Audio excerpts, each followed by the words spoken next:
So there's just, the whole yard is just scattered with the headstones. Most of them are unreadable.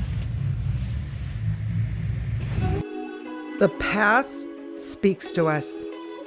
Let's go see what it has to say. The Bank of the Arts is what? Good at counterfeiting.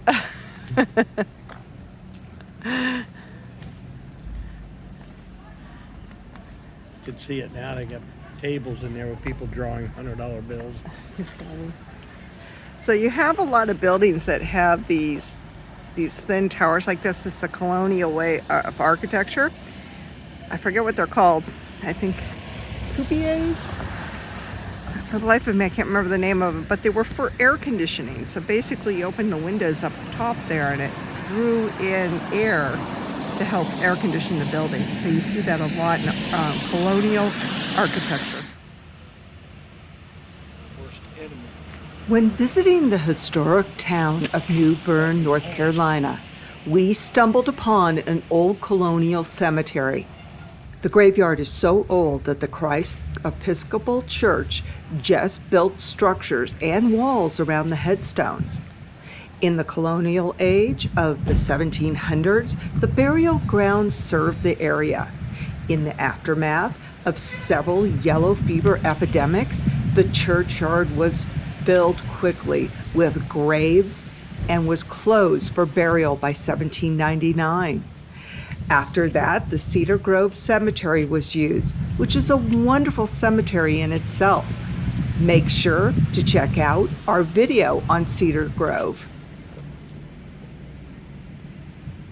So, we were driving through New Bern, North Carolina, and we found this wonderful church graveyard. So, you know what the difference between a graveyard and a cemetery is? This is a graveyard because it's part of the church grounds, where a cemetery is not connected to a church. So Mr. Martini wants to say something about this. Who the hell puts a playground in the middle of a cemetery? Hey kids, go out and play with the dead people. I think if you get enough momentum off that slide, you're actually going to hit the headstone. Maybe it's a backstop. There's one right here. That's a headstone. I'm not sure if that's No, it's a headstone. It's just broken off. You have a couple that are over there, just like that. So let's take a look at this. Stay inside the boundaries, kids. Stay inside the boundaries. You'll see the black boundary. Stay inside the boundary, kid.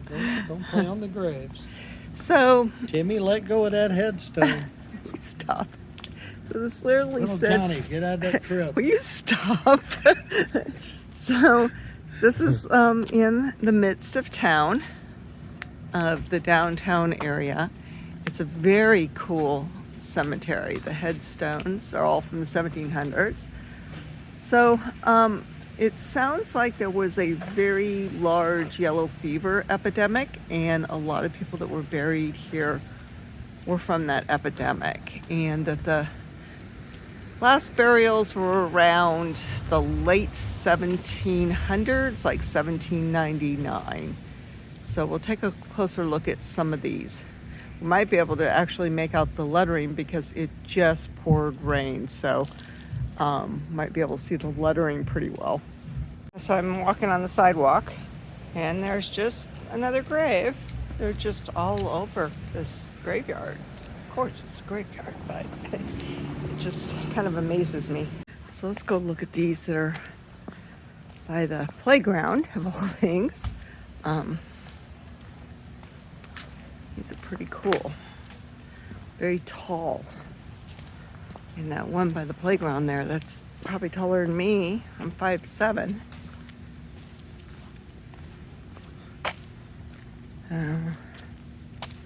See if we can read these.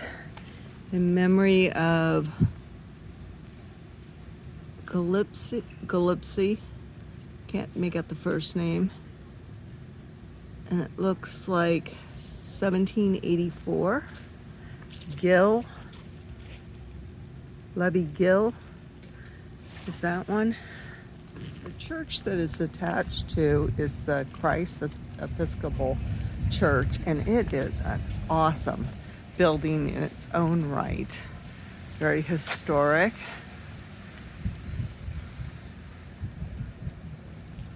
It's very nice.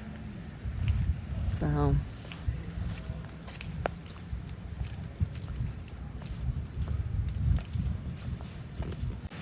there's more on this side. I'm sure there's a lot of missing headstones.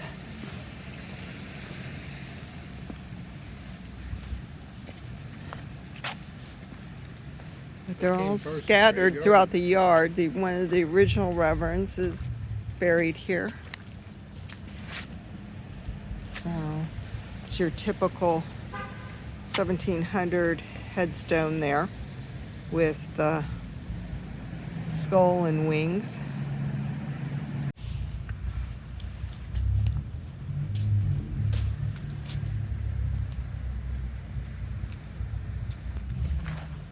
So most of the headstones are unreadable, but they're awfully cool. Of course, when you come here, you see all the Spanish moss. You be respectful. This is an outdoor chapel right here, and the outdoor chapel follows the base of the foundation of the original church, and there are some graves that are there's memorials in the floor to present day people. Out of respect, I didn't take pictures, but there is an older grave there. There's actually a couple. There's one there, and then there's an older one in the middle that I did take a picture of. But all these red bricks are either memorials, or we're trying to figure out if they're ashes or what they are. But you can see that there's several different graves around the original church. So that church was in the early 1700s.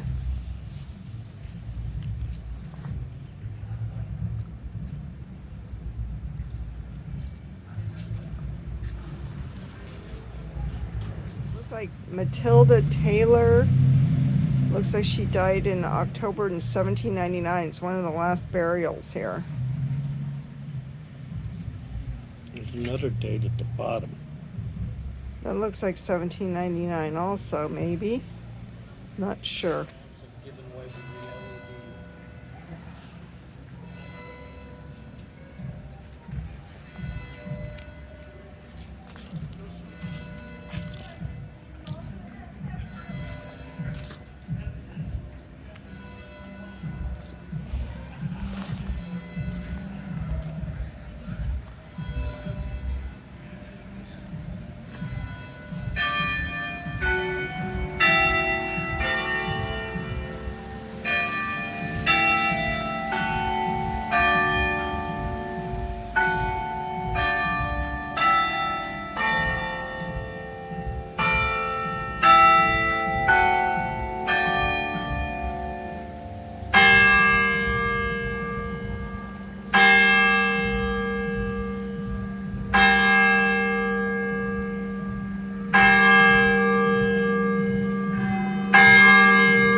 Look at the grass, how it kind of goes up and down. So there's a lot out here, a lot of burials out here without headstones.